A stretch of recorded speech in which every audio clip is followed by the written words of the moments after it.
How are people sneaking into enemy territory so easily? What is happening? So Queen Helena has 0 guards and her kid gets taken out. Then after the fact, she still has no guards on her. Like you see guards on Aegon, but when she's walking past him even after the fact, nothing. Then we see a rebel Kingsguard sneak into Dragonstone, almost take out the queen. Okay, super weird, understandable, twins, whatever. Rhaenyra is able to sneak into King's Landing next, disguise herself as a septa, and get right next to the Dowager Queen. Now Alicent can get to Dragonstone with little resistance. Do you know why, dear writers, for season 2 of House of the Dragon, we didn't see a lot of royalty assassinated in their own personal quarters? Because they had guards and redundancies to keep them safe. That's a pretty normal thing when you're important or royalty, that you're guarded and you don't allow these things to happen. The people around them are heavily vetted. I don't know why an overly zealous pro-Rhaenyra individual has not taken out more members of the royal family in King's Landing at this point. It just seems super easy, barely an inconvenience. Also, Alicent, are you just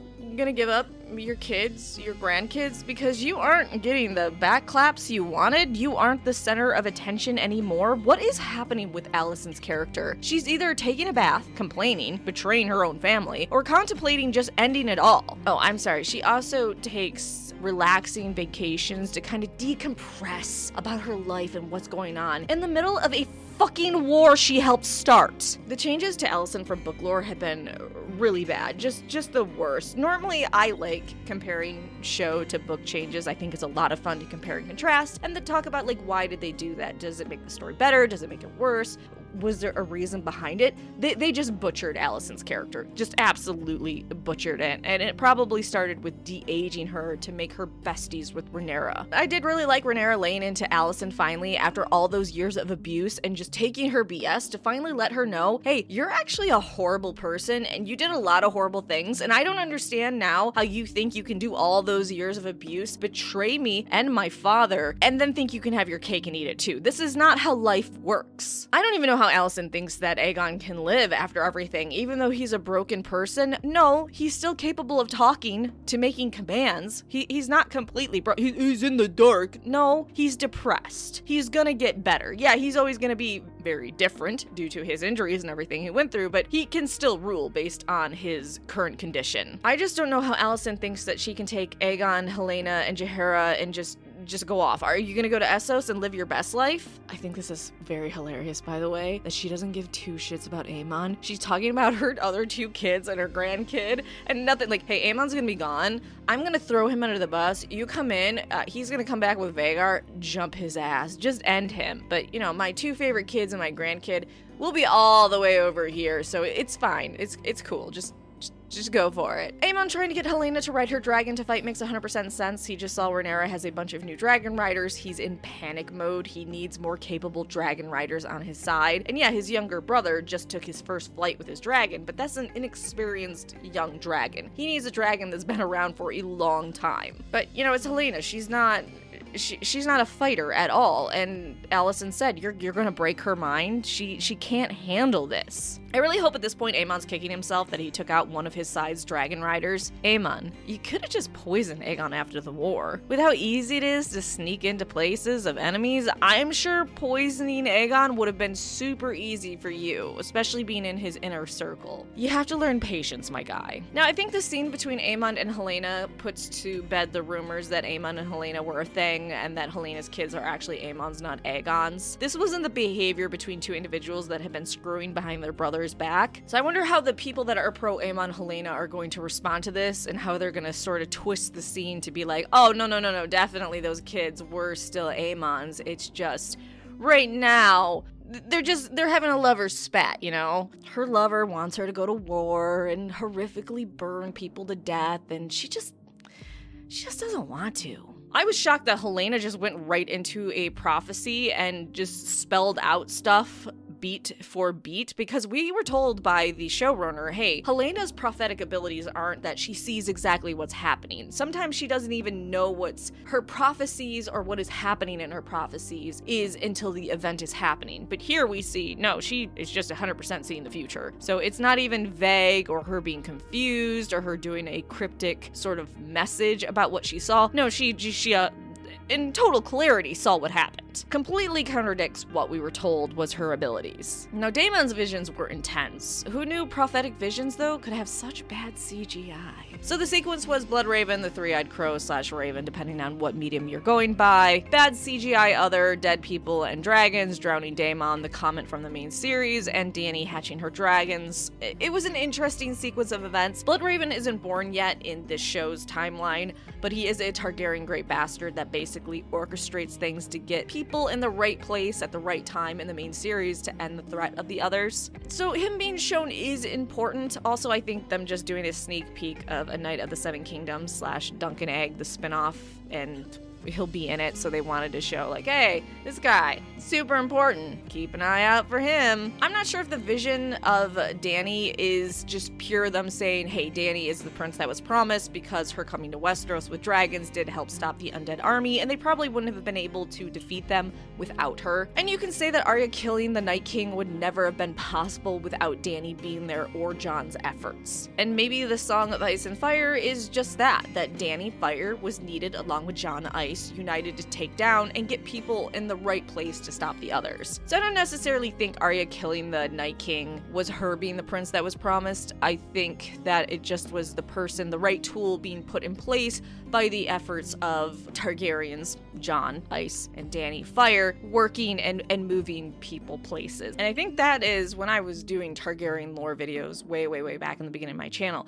People would say about how Aegon the Conqueror was a terrible king because he had so many other people doing all these other things for him. And I had to tell those people, you know, that's actually a mark of a good leader, that you install people in positions to deal with various things that they're the best at. You don't do everything yourself. You can't micromanage and be a good leader. You need to put the right people in the right places. He was a good leader because he gave the people he knew were most qualified to take over and do things. And I feel like that's the same thing with Arya being in the place to do the final blow. I still think it was stupid. Anyways, despite the weird vision, Daemon bowing to Rhaenyra and his whole speech in High Valyrian was so beautiful. Oh my gosh, I loved it so much. Him saying he will never leave her again because he tried and couldn't, just, ugh, are you kidding me? I wonder how excited and or pissed people are going to be about him saying winter is coming. I liked it. I enjoyed it. I understand though people are gonna roll their eyes because winter is coming has been such a common thing said since the first season of the main series. Again, Simon stole the show, letting Rhaenyra know his fears, being shocked in the background when Daemon bowed down to her, and then clapping. I love this man so much. I want to watch an entire season of just this man existing. Okay, Aegon's monologue of him being burned, his dick cooking like a sizzled sausage, and so on was very sad. I don't know if I needed to hear him go on so much, but it really showed where he's at in his life. He's just absolutely miserable. The vices he once indulged in, he no longer can. He just feels completely out of control. He was betrayed by his brother, even though he betrayed his brother many times. It is an insane change that he's being carted away by Larys, holy hell, but I don't know, I guess Aemon going rogue and burning Sharp Point and then planning to leave King's Landing to go to Harrenhal, even with the potential of him killing Aegon, makes sense that Aegon just needs to get out of there. Aemon has just become completely unhinged. I have to say though, the comment Aegon saying, I would be known as the Realm's Delight, the nickname of his elder sister Rhaenyra, was a bit disturbing. I didn't like that line at all. That was kind of a why?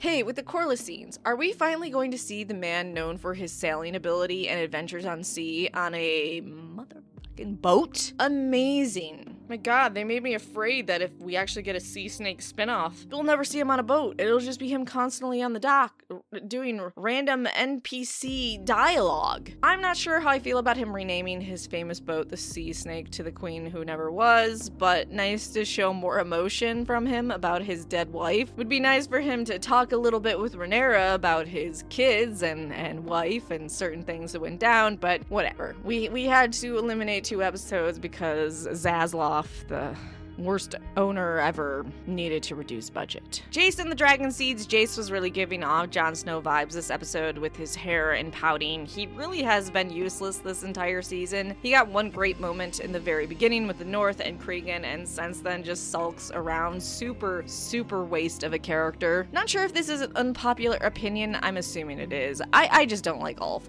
He sucks. I hate him.